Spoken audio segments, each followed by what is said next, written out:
Welcome very much to Conversations, where I'm pleased to welcome to the program Thor Magnusson. And Thor Magnusson is from Iceland, and he's got an amazingly interesting project going now, which we're going to talk about, called Peace 2000 Institute and Peace 2000 Network, and we're going to talk about that. But Thor, welcome very much to Conversations and to Manhattan Neighborhood Network. Thank you very much. I wonder, maybe you could share. You could share a little bit, if you could. Maybe we could start with your own background, if you could, a little. And then we do want to talk about this idea that you have, this very interesting, exciting idea about starting a peace movement in the world, and particularly one that has to do with communication. But could you share your own background a little bit, please? Yeah, it's maybe too much to say I want to start a peace movement. I think the peace movement already exists. Right. Although when I encountered on this, I didn't know that very well, how much actually did exist. My background is in business. I started my life off in a commercial college in Reykjavik in Iceland. I then I started a magazine for young people while I was at college, and it was a very successful magazine. It's actually still going more than 20 years later. So my parents got very worried with this, and they forced me to sell the venture off, and we sold the magazine. And they sent me off to England so I could learn something useful. You got sent off to England, where Richard Branson got started the same way. He started the magazine as a student, right? Okay. Yeah. Well, I went to a college in England where I learned marketing and photography, advertising photography. Once when I finished that college, my degree in London, then I came back to Iceland. And I worked with photo finishing and launched photo finishing through mail order in Iceland. I used new ideas there in marketing and managed to create a successful venture for a while with this there.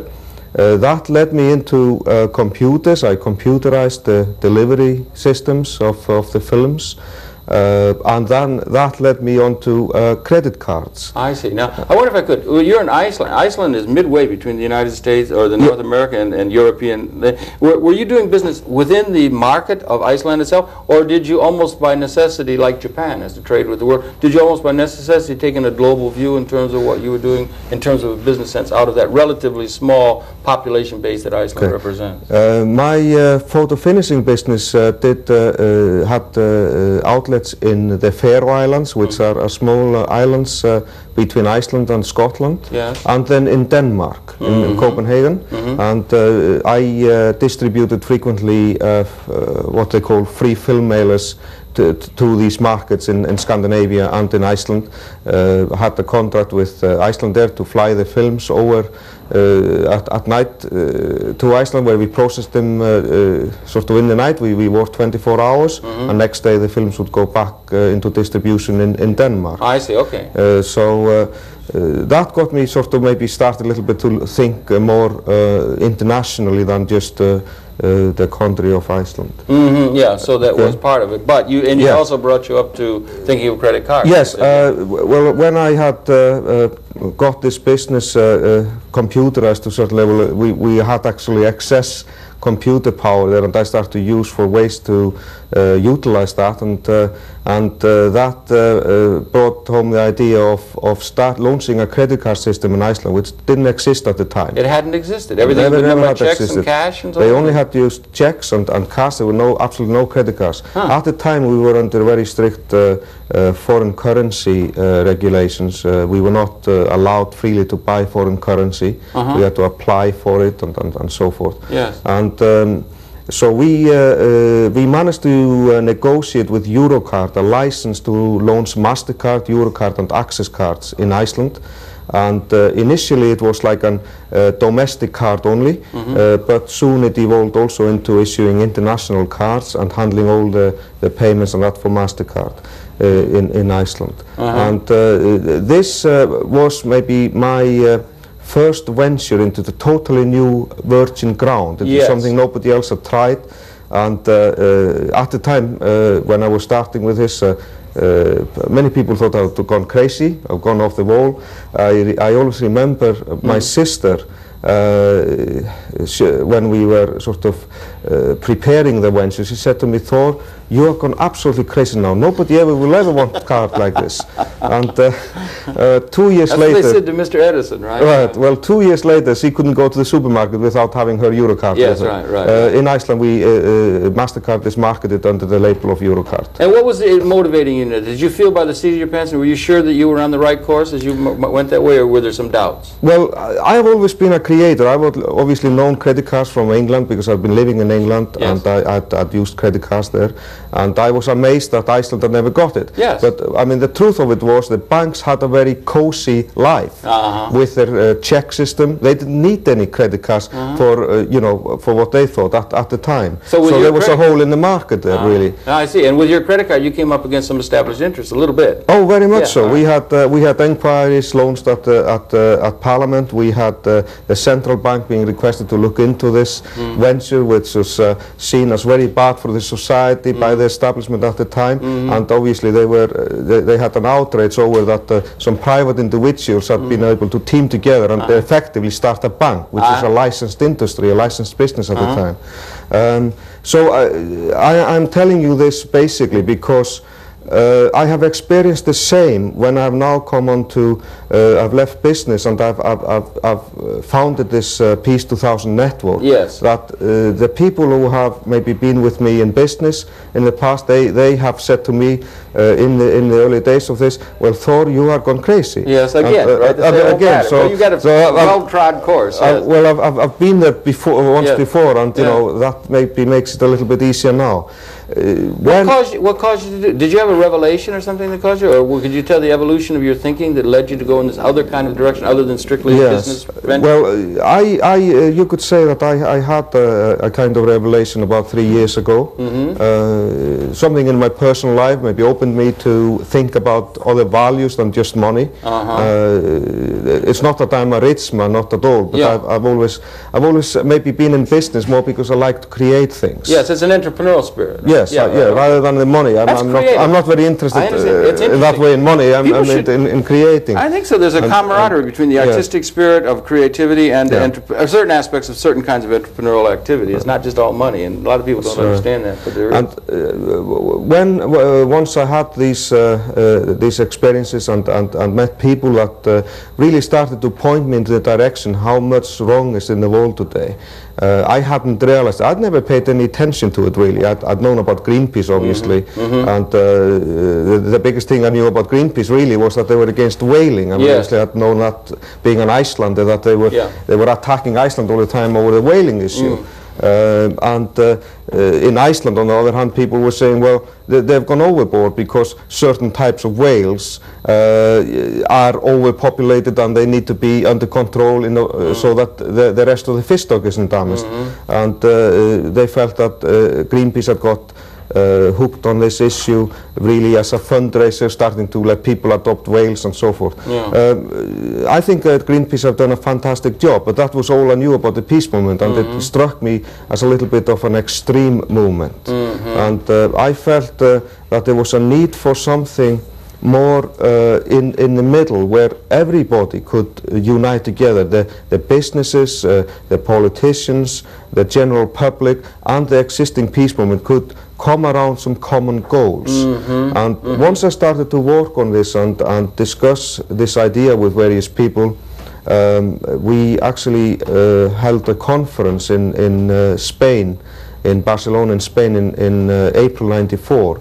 And I met a lot of people out of that conference, and I came to know much more about the existing peace movement. And to my amazement, I found there are something like 2,500 peace organizations around the world. And I was amazed when I realized this, because we produced this brochure here. Maybe we can come in tight on that then and show them the brochure. You want to show the cover, or just let's give them a little chance to focus in?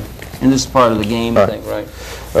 And basically, I put together this brochure about what's wrong. Hold it up and let you can see. What is wrong in the world, and basically talking about things like we're making the wrong weapons, because the main problems we have today is the poverty issue. Now this brochure, if I may, I've read it, and the brochure takes a pretty strong critique of the established status quo situation in the world, and there's a great deal of injustice that ought to be addressed. You do that, if I may say so, in this thing. That's the brochure again, right? That's put out by the Institute, right? Yes, that's right. And we sent this out we got a mailing list of these organizations, 2,500 peace organizations worldwide, and I started really to meet some of these people, and I realized that they had for so long, they had really isolated themselves into a pocket where a lot of them, I'm not saying everybody of course, I'm saying many of them, have got this idea that anything associated with the business world, and I want to say that I was taking with a lot of hesitance really. People were very, they didn't know where I was coming from, wanting to go into this, and they felt that anything to do with business, the business establishment was automatically bad. Well, those are the bad guys, right? Yes, they were like the bad guys. Yes, black and white dialectic, people see things. And I think this is one of the major problems that we have, is the world is always dividing itself into A and B stock, if you like, instead of finding ways to work together.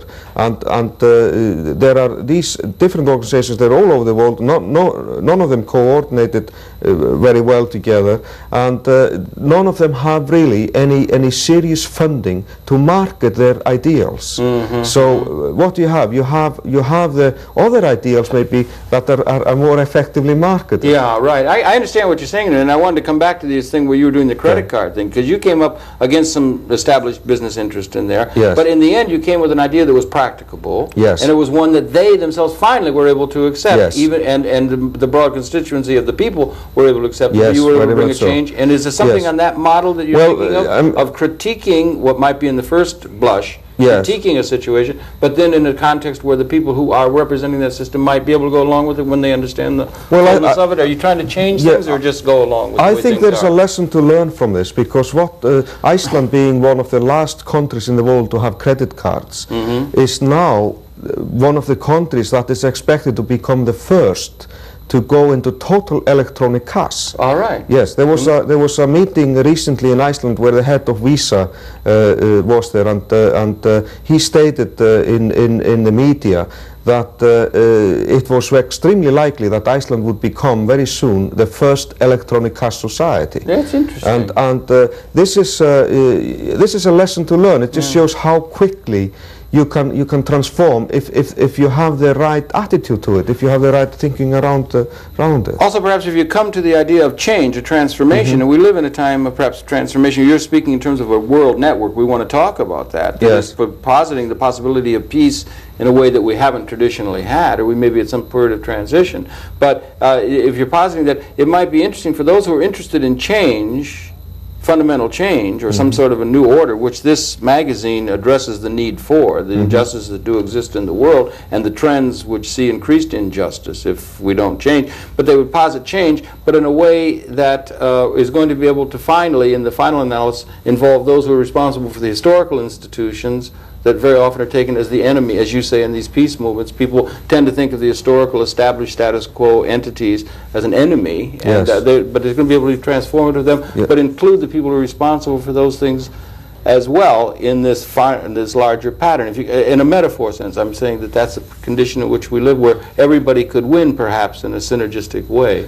Yeah, I think we are all searching for the same thing. I mean, if we come to the essence of it, we're all searching to have a comfortable life on this planet, and this goes the same. I mean, a corporation like, if I take, for example, General Electric here in the States. I mean, I know about a campaign that was against them some time ago because of their involvement in nuclear arms.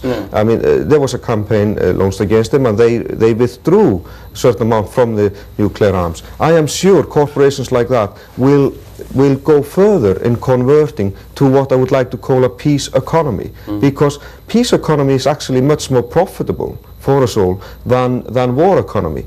Today, it's only about 6% of the economy that is war-related or arms-related.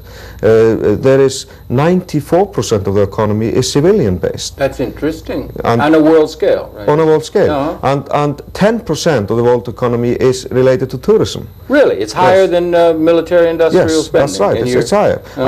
And tourism is probably one of the fastest-growing parts of the economy, and that is completely based on peace. I mean, former Yugoslavia used to be one of the very last tourist industry there. That's obviously ruined now. Yeah, there aren't too many tourists go off to the war sites of the world, are they? Except maybe some crazy journalists. You can see in Yugoslavia, in a nutshell, really how bad the war is for the economy, for the people, for a whole lot. I mean, in this year alone, 5 million children have been affected, displaced, abandoned, become orphans, affected by war.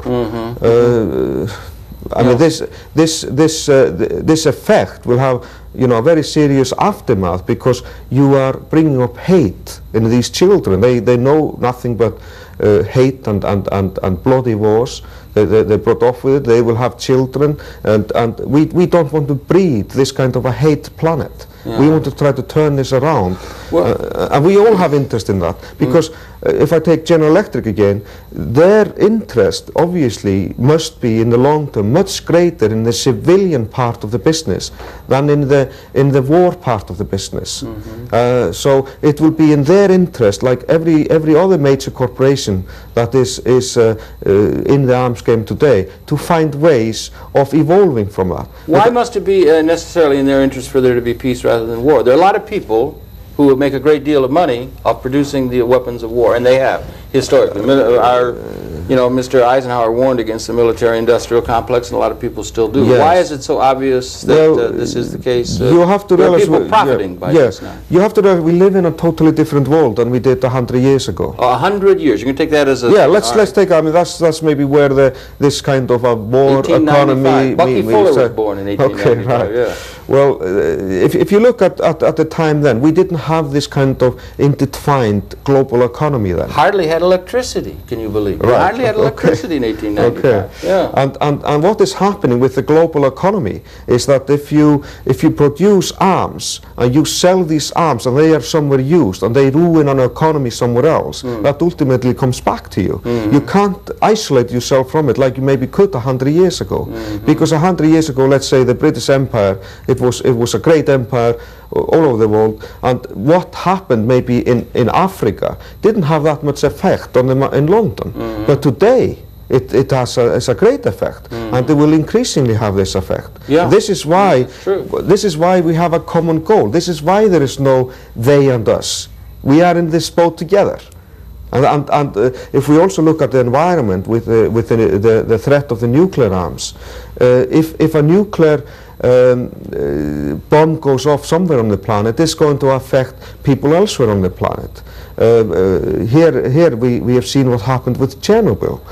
I was in Chernobyl in January because we had an appeal from a charity that is a part of my network that wanted to bring some children back from Chernobyl for urgent treatment. There was the lady in the charity was visiting a hospital. A little boy came running after her, said, please take me to your country, otherwise I will die. And when she looked into this, what transpired is the boy had a very critical heart condition, and they had no way of treating. But what I'm trying to say is this boy lived in Belarus. Belarus is not where Chernobyl is at all. It's actually a different nation state. That's right, but the drifting effects exactly. of Chernobyl, so what happened is you had this accident in Chernobyl, and the poison from the accident actually was carried by wind over to another country, and it has ruined that country, its economy,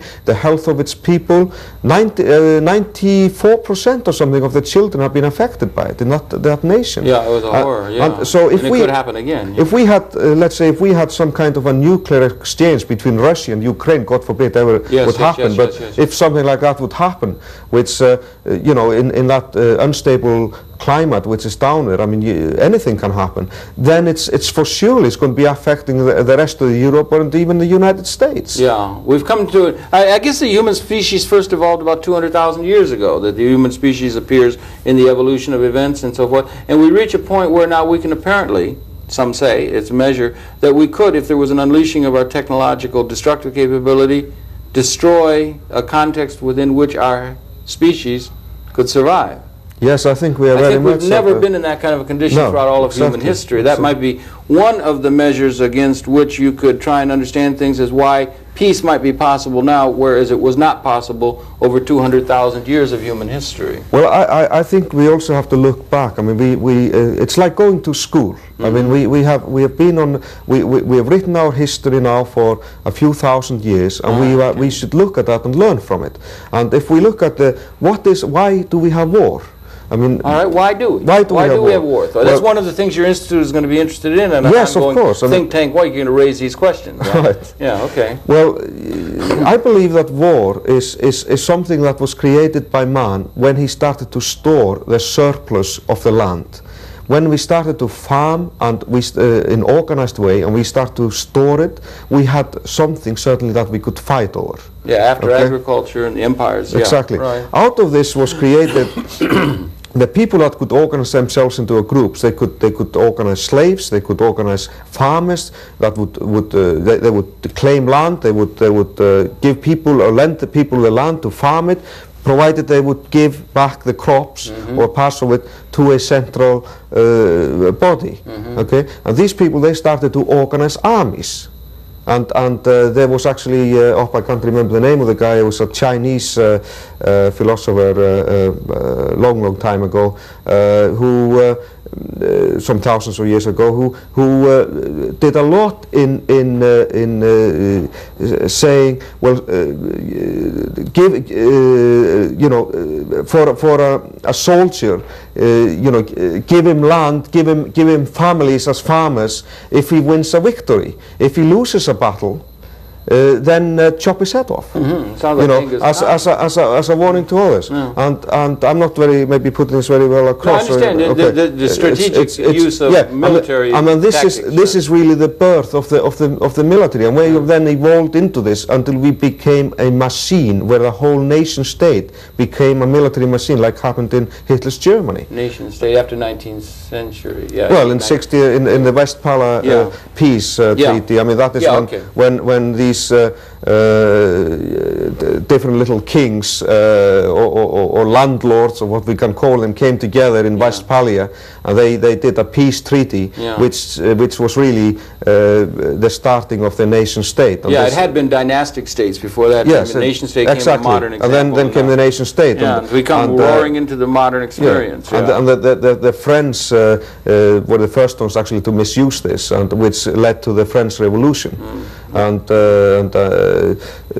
basically this started the nation state, and then this evolved into the war machine in Germany, and then basically. So what's changed? What has changed? What's making it possible for peace? We've had this. We got this example. It gets worse. We got things going on. We got what's changed that makes it possible now that it hasn't been for these last 100 years? Well, I think first of all, what has changed is we have evolved. We have learned from this. We have been through this chapter of our evolution, and we have seen that it doesn't work. It's not for the common good. Well, it has worked for some, Thor. Some are doing well, a few. We got an international group of people who are doing well. Things are going well. You said in your flyer that the world has been transformed by technology, media, and economics. That's right. Now, I was just wondering in that what you meant by economic. What change has there been, and what is it that what is their condition? I would posit, for instance, Fuller, we just mentioned before. He had said that we had gained a point where we had lived in scarcity throughout all of the human experience, and that we crossed that line around 1970 in terms of our abstract technological capability. This is at a level transcendent or a meta, in a certain sense, to the normally accepted realities. But that there's something on a large scale going on in terms of the evolution of biological evolution, or evolution of consciousness for that matter, which makes possible a new birth of a way of being that wasn't possible historically, given our technological capability. But do you see something new, or something that's dawning, that's making possible a new world order, or that's liberating? Yeah, very much so. I mean, if we look at communications, for example, and media, we now have we have the whole world packed in a box, which is a TV. Yeah. We have the whole span. We can look at what's happening in Australia,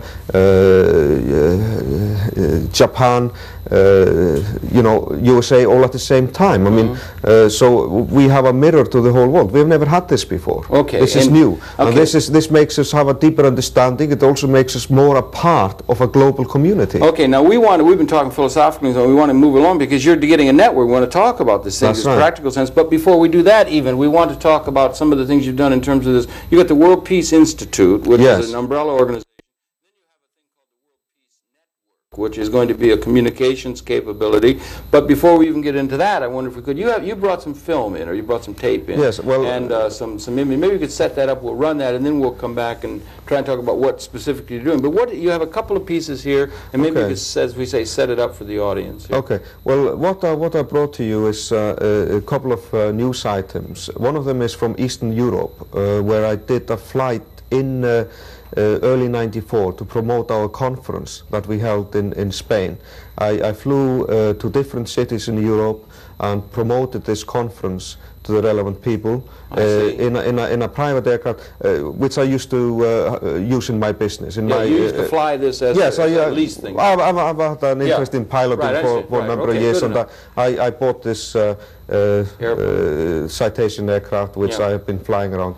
And I basically, that's the first piece. The other piece is from when we went to Chernobyl, or to Belarus rather, to help the Chernobyl children in January. And it will give you a little insight into that work. I mean, this was very effective in Europe to raise awareness of this issue. Okay. And this has now resulted in October there was 130 tons of aid sent there, $500,000 worth of medical supplies, and 15 ambulances. Fantastic. And this is a way of well, this was not the only factor, but this was one of the factors that helped raise the issue. Okay. So this little boy, Vitaly Gustav, which was, I would like to call him the star of this flight. He is the one who made the appeal originally to this lady, who then contacted me, is what got all of this off the ground. Yeah, and he has helped his fellow children tremendously through this. We can talk about these things abstractly, but when you get a human dimension like that, it does help. So we'll set that up now, and we'll run these two tapes. Then we'll come back. We want to talk specifically about the network that you've got going. It's very exciting.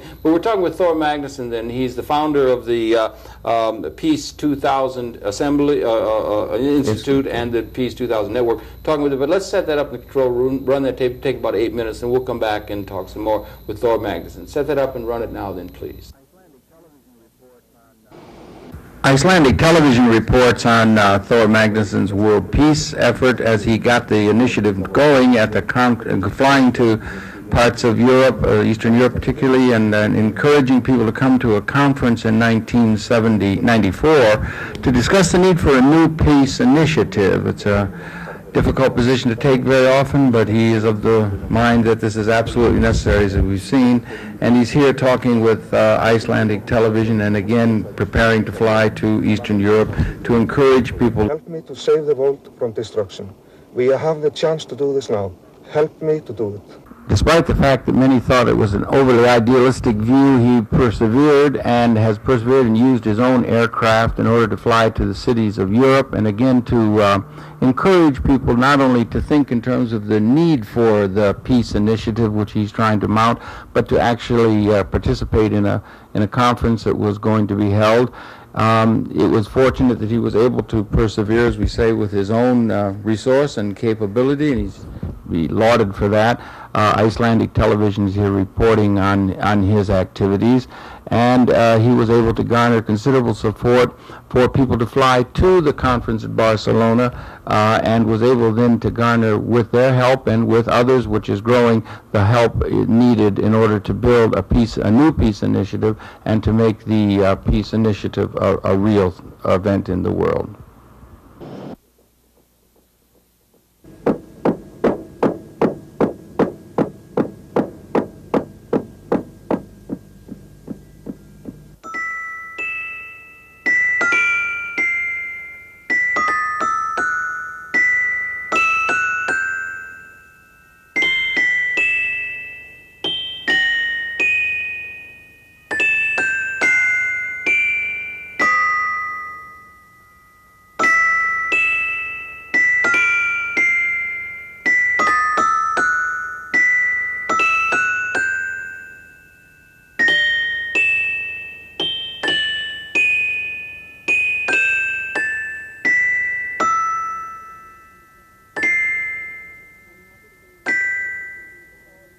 I mean, obviously, my preference would be that this whole country would be evacuated, really. I mean, it should be declared a disaster area and left as a monument to our destructive capabilities as a species, so that we can learn that this should never, ever happen again.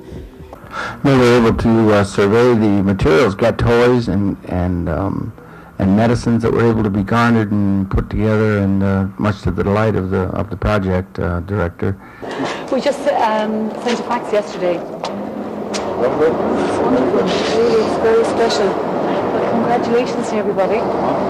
Very impressive. The airplane, Peace 2000 airplane, was able to come into the staging area in order to take on the cargo of medicines and toys in order to get ready from the flight to Eastern Europe. They had toys and, again, medicines. There's a great deal of need and suffering there by the children. They had to fly from Iceland to Ireland and then on to Bailey-O'Roos, where they landed in the night and prepared to unload all the materials and get ready to pass out the medicine, as we say, and of course toys. It was that time of year, and it was a great pleasure for them to be able to deliver them to the children. Many of the children are very much in suffering condition from the after effects of the disaster, and not the least of which is Vitali, one of the heroes, as it were, of the overall mission. Yeah, he's looking forward to go there. He's happy to go there. Now, this boy, Vitali, was walking down the corridor and started to shout out. And I turned around and he made some statement to me. And I asked our translator, what was the boy saying? And she said that he knows that he's dying. And his words were, "If you leave me here, I will die." And the chief doctor was very distraught when the child said that.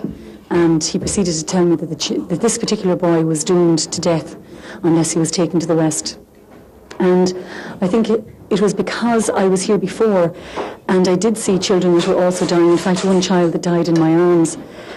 I decided that I wasn't going to take any more time because too many children have died in the meantime, and I was going to take immediate action on this boy. So we started the process of trying to get a hospital to take him in Ireland, and then the number of children started growing. It started with 1, and then we've now ended up with 4 children. And it was through the support of our own government that this has happened, and particularly through our connections in Iceland with Peace 2000 and Thor Magnusson. 4 children in desperate need of hospital attention that was available in Ireland were taken by ambulance to the airport, where they were able to prepare to avoid the aircraft to fly back to the hospital facilities in Ireland. It was a sad parting for some of the people, but it was the only hope they had, and it was good that it was there and that they were the airplane was there and able to take them back. There's a lot of baggage coming in here. No, we'll take it though. Well, let's go. Let's go.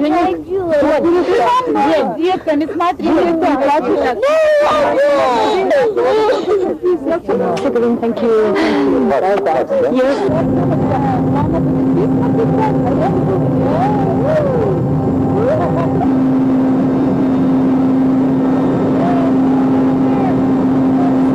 I hope, but I'm not sure.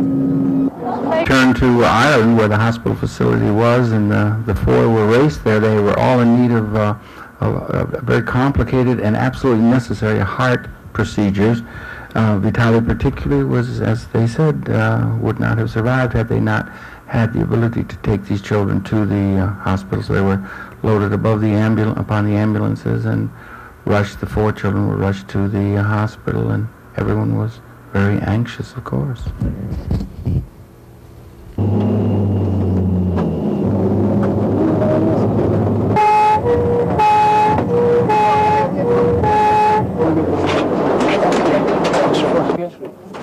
I can't give anybody any guarantees.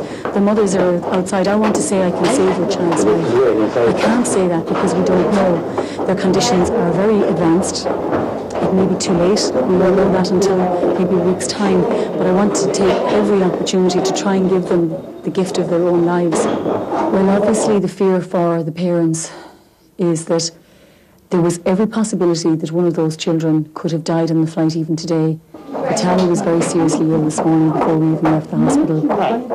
It was in fact in question as to whether he was even going to come with the final group this afternoon. We didn't realise that until we were on the flight. And the parents' concern is obviously, will they see their children in a coffin, or will they see their children well and healthy, getting off a flight and running to them as any child would?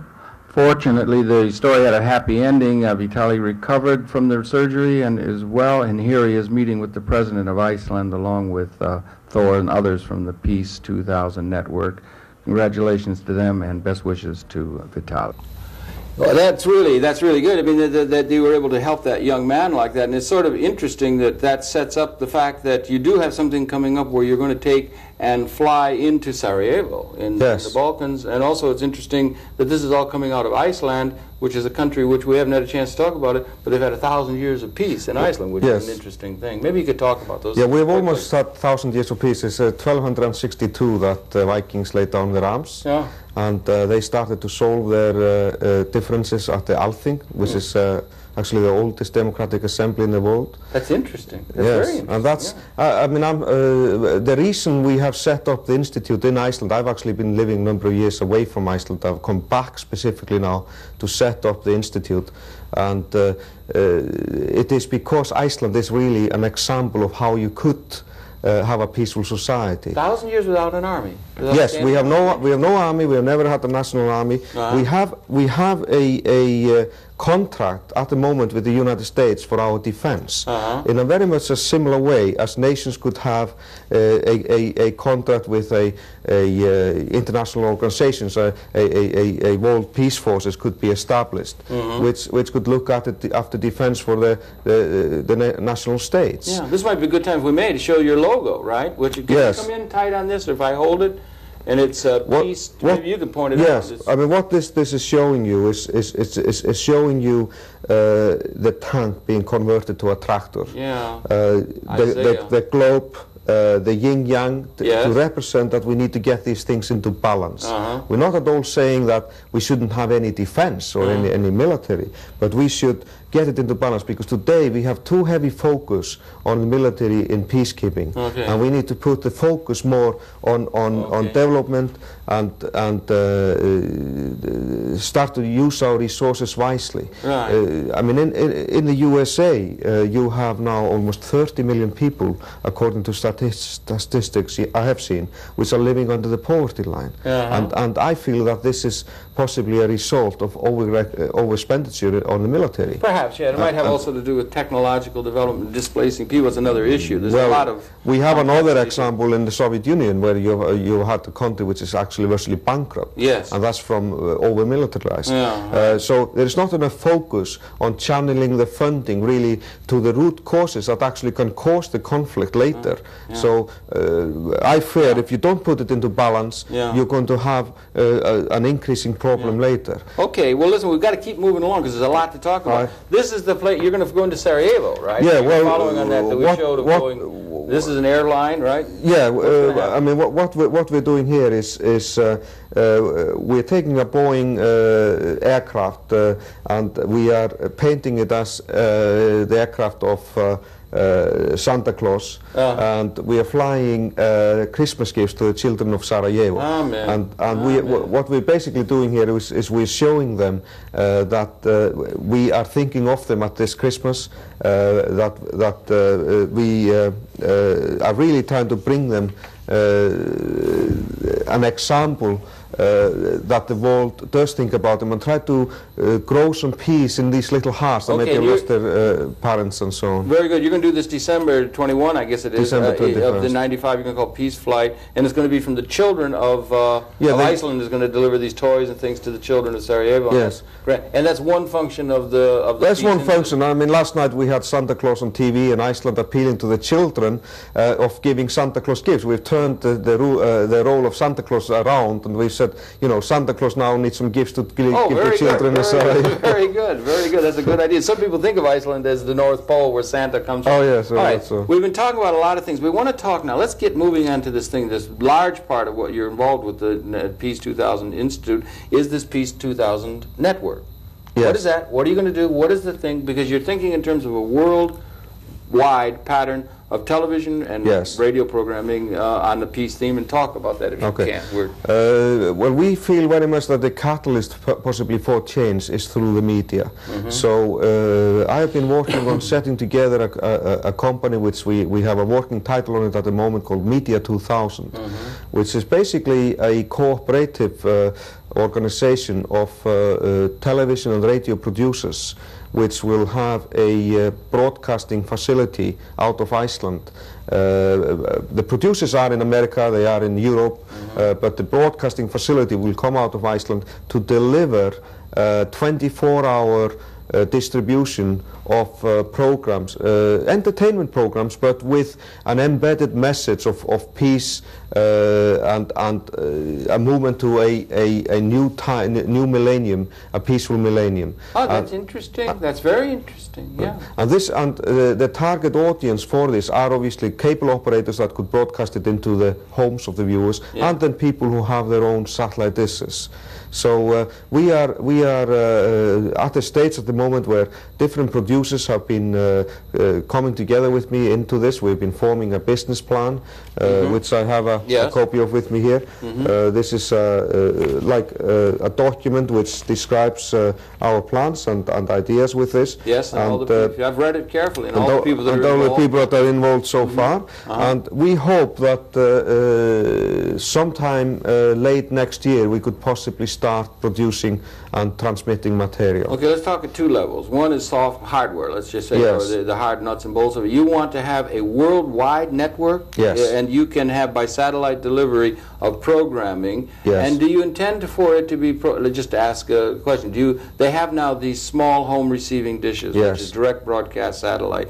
Do you intend to try and have the programming be seen that can go right into the home, or do you want to have it be programming that would be directed at the large dishes, and therefore you need the intervening cable companies and so forth, as you indicated? Or have you thought on that, or gotten to that point of thinking of that method of delivery, which format you want to deliver it in? The satellite, the power of the satellites are different. I think a large part of the audience will receive it through cable operators, but there is also a number of people, and there's a growing number of people with their own satellite receiving facilities. 4 to 5 million in the United States. Yes, and globally it's quite a large number. So obviously the people who have their own receiving equipment, they can receive it directly. Otherwise there are cable operators and other terrestrial broadcasters that can either retransmit the programs, or they can tape specific programs and turn them into a program of their own locally. Now that would be for the large dishes. The institutions have them. Colleges increasingly have them. Yes. And what I was talking about are these small home dishes that market for $100 or a couple $100 that you put on your hush, and it goes straight into the home, direct broadcast satellite. Yes. Are you going to try and get to that or not? Yes, we will try to get to that. We will try to make it available. I mean, this is a complicated question, because it depends on where the people are involved, what satellite they are linked into, tuned into, what signal they can receive. Yeah, and that direct broadcast is an emerging thing. It's not really well established and so forth. But the idea is to reach out. Now, the second thing is you're going to try and reach out with programming. I heard you say you're going to reach out with programming that is peace or environmental or alternative programming, but in an entertaining way. Yes, we will. It's going to be that rather than it being entertainment that has some, what kind of programming do you intend to envision on this network that you're building? Okay, we will have quite a varied programming. There will be game shows, there will be soap operas, there will be discussions, debates. There will be interactiveness where the viewer can interact with certain programs. It's quite a wide package of programs that we have on the agenda. But the main theme of it is going to be an entertainment channel. It's not going to be a heavy documentary channel, because we have a lot of that material. If people are really into this, like when I went into this and started to study, you have got ocean of books, videos, and so on. I mean, the UN, for example, has an ocean of material that people could look at if they want. But they're not ready for that heavy propaganda, if I can call it that, or heavy wake-up calls. You have to start it a little bit more gently. So if I take an example, you could have a soap opera which would be about a multiracial society, let's say a small fishing village somewhere, for example. A fishing boat goes down and maybe 5 or 6 people die, and you have got funerals of with different religions. How do you solve this problem? How do you solve the problem because a girl falls in love with a boy from a different church? I mean, these are problems that people are increasingly facing in life, where we are more and more mixed, and we need to teach them how to do it without violence. And we will do that through drama, through entertainment. We have the traditional, we have Star Channel, Mr. Murdoch, and other kinds of things. We have a huge world industry of television delivery of entertainment programming, obviously. We have that, and it's a big market that's emerging in Asia and other kinds of places. It's a big market. Would you try and compete with them, or would you think there would be a step different in the type of programming that you're doing, other than the open entertainment industry, which is just a very large industry in the world, and there are many traditional competitors, or would it be something different about the programming than the mainline entertainment providers on the world scale? Well, unfortunately, I think a lot of the entertainment today is very violence-focused. Yes, it gets audiences. It gets audiences, maybe so, but maybe that is because there is no alternative. So what we will try to provide is an alternative type of programming that can be entertaining, equally entertaining, but without using the emphasis on violence to be entertaining. And this is what we hope to be able to bring out through this company, and we are hoping that other people will copy our ideas, and that it could possibly revert this trend that has been, or is today, with violence on TV. I see, that's interesting. Well, we have traditionally we have these, we have Walt Disney, we have other kinds of people who have turned out things that are really very, very good, and very entertaining, and very enlightening, and very much oriented to good human values. And so, do you think that maybe that's a model that you would want to try and think? But again, I'm wondering if they encapsulate certain kind of messages in that. People very often who are trying to be something other than strictly, you don't see the dialectic between entertainment and information. You think the information can be entertaining, important information, educational information. In the entertainment world of television, education is usually a word that is eschewed, very vociferously. They don't want to get education mixed up with entertainment because they think they're going to lose the large audiences, and by and large, they do. Well, I think that is because they look at it either or. If you, on the other hand, if you, let's say, have a half-an-hour program, and you only aim for, let's say, that 5 minutes out of this half an hour is bringing a certain message out to a person, and not trying to take a whole issue at the same time. Not let people eat an elephant in one show. Right. But there's you feed little pieces. There are little problems that come up. You write into the script. This way you can teach people certain values that maybe can help the planet to come to a more peaceful era, without them wanting to turn the TV off because they're being fed the whole elephant. Yeah, that's a real challenge to the creative community, to be able to walk that line. And there is, fortunately, a very large creative community of people who might be interested in doing that kind of thing. You find, as you're in touch with a great number of producers and so forth, there's people interested in that kind of thing? Well, we already see this, actually. I mean, this is already done. I mean, it's just not some unique idea I have. I mean, we only have to look at a very recent movie that was done for children and grown-ups, probably. This was Lion King. The film Lion King. I've watched it 5 and 6 times. Right. Well, it's a film. It's a. I mean, in Iceland anyway, it's a best-selling video at the moment. Children and adults. Yes, and it was a film that has been turned into multimedia games, videos. Like I said, it had record attendance in at least in Iceland in the cinema. And what was this film? It had a message. It had a message about the circle of life. And this is, this is an example of how you can do this. Why don't we do more of those kind of things, Thor? Why do you think it is that we don't have more of that kind of programming? Or do you think perhaps we're on the verge of having perhaps a renaissance or an explosion of that kind of good or we could go back to things like National Velvet and some of these films that were very, very sweet almost. They seem naive almost to some people in this age of kill, kill, kill, violence, violence, violence. But you think we may be on a verge where people maybe are sated enough by that and want some of these things that you're talking about?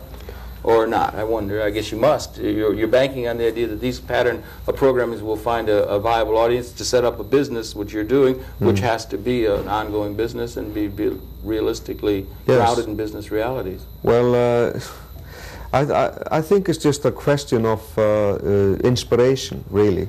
We have become very focused on violence, you know, on war. Yeah. I mean, for a time, you only saw war movies. We don't see all these war movies anymore.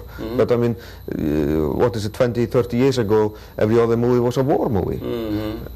Why don't we have every other movie today a war movie? A Lion King, huh? Or yeah, I mean, but I mean, we have evolved from that, and I think we can evolve to the next stage, which is we can entertain ourselves without seeing blood falling all over the place all the time. We don't necessarily have to see that. It's a challenge to the creative and to the community as a whole, and it's also in a certain sense a challenge to the consciences of the people who will leave that tune to that channel or be happy to see that programming that's made available to them, if it's made available, and not turn it off, which is what some people cynically have feared is the case, that only these kind of low common denominator programs get the audience. It has been the pattern, but perhaps we see a change in what people are going to want. Well, I mean, you've had other films for children, The Lion King. I mean, people didn't turn Lion King off. There have been other films for children which have been violence-based. Have they had more attendance? I don't think necessarily. I think it's down to the quality. It's down to the quality of the script, how you do this, and you know, I believe it's just a matter of a shift in consciousness towards a new value. Well, you, in a certain sense, are banking with this whole venture that there is a shift in consciousness, that you're feeling the pulse of. Yes. In the sense that we could try and understand philosophically what that shift of consciousness is, but it might be moving away from the nadir of taste, as it were, and so forth, to a thing where a certain kind, I don't want to use an overworked term, but what the heck, use it in the, you know, values that do reify the family and other kinds of traditional values, perhaps, or progressive values, justice, human justice, ecological appropriateness, and some of these ideas which have been downplayed in the entertainment world might be able to come into the fore in a way that that is a new pattern that's emerging. You're sort of, in a certain sense, as a businessman, because you're investing and you're asking people to invest in this. Yes. You're going to offer shares and so forth. Yes, that's right. You're going to be doing this in the sense that that is a pattern that's going to be emerging. You're taking a gamble, in a certain sense, as a businessman might. Certain amount of, you know, people in Iceland may say you're crazy, but you're taking a chance that that's the direction in which world tastes are going to evolve. Well, if I was going to invest into a movie now, you know, or a new interest in now, I invested into violence, production of a company that was going to focus on violence the next 20 years, I would be betting my money on a dead duck. You think so? I definitely think so. But that's where the smart money goes now. Well, I think they are wrong. Cynical, and I think they're going to find out.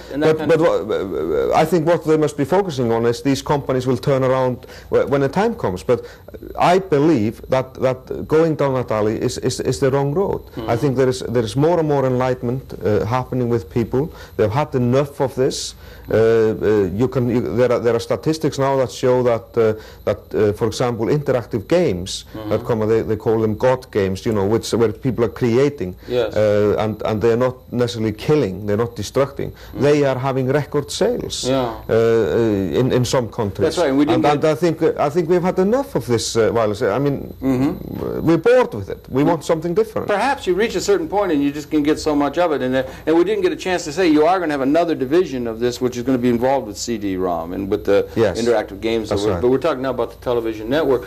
How's it going? What are you doing now? You're going to set up the headquarters in Reykjavik, in Iceland, and then you're also going to have production facilities in New York and London. Right. And you're at a stage now of getting backers and that sort of thing, and you're going to offer shares in the open market. Yeah, we're hoping to launch this both in London and in New York for people to invest in. And the financial administration will be based in London. There will be production facilities on anything to do with current affairs and that kind of thing will be here in New York, linking with several people that are already in the business here. The actual broadcasting will go out of Iceland. I see. And there I'm working with the Icelandic State Post and Telegraph company. That's to which, negotiate transponder. Yeah, they will help us with getting that off the ground. Yes. Iceland is actually a center point between Europe and America in communications. All the lines that lie in the sea, they all are assembled together in Iceland. Yes. So we are right in the center of the communications between Europe and the States. It's a node, like, in that sort of thing. And so you're doing it. So right now, you're still gaining support. You'd like people in the United States or people who might view this program to be aware of it. Yes. We want to put up your address, which we'll do. People can contact you and get that email address because you're over in Iceland. It's kind of a long way away. Well, my email address is very easy because it's simply thor@peace.is. That's a really good one. That's a vanity email thing, you know, almost you haven't got that. But it's important to do that, and we'll put up the address and let them know that. But you're also getting people who from the creative community who might be involved. You're building that kind of a network of contacts, and also people within the business community because you say this is not just a this is a solid business proposition, but it's also a thing that's rooted in the. You're trying to bridge those two gaps between the peace and the consciousness and the business reality. Yes. It's a great challenge, I should think. Has anyone come close to doing what it is you see yourself doing, or do you feel like a Viking going off into virgin seas as you do this? Because I must admit, in a certain way, there's Mr. Murdoch and others, but what you're trying to do on this peace pattern seems to me a little bit unique on a world scale and the scale that you do. We only got about a minute left. I wonder what your thoughts are. Well, my forefathers, they often ventured out, like Vikings. Leifur Eiríksson came to America about 1,000 years ago and found America, we say, before Columbus. So maybe I'm trying to find a new place, but I don't actually think so. I think this place is in us all, and I think it's a matter of us really just searching inside ourselves to find it, because it's there. I think we all have the desire to live at peace with each other on this planet in a clean and good environment, and I think that's the bottom line. Amen in 1,000 languages, and we can do all kinds of cynical reasons why it can never be done, but they said that to Edison. May we wish you only the very best, Thor, as you do it. Thor Magnusson and the interesting institute, Peace 2000 Institute will give us address, Peace 2000 Net. We're happy to bring you those perceptions. We're in conversation. Invite you to tune in. We'll be coming back again next week. All the very, very best to you, Thor, and good luck to you on this very, very good venture you have going. We will say good night now, or until next time. And once again, Thor, thank you very much. Thank you. Until next time.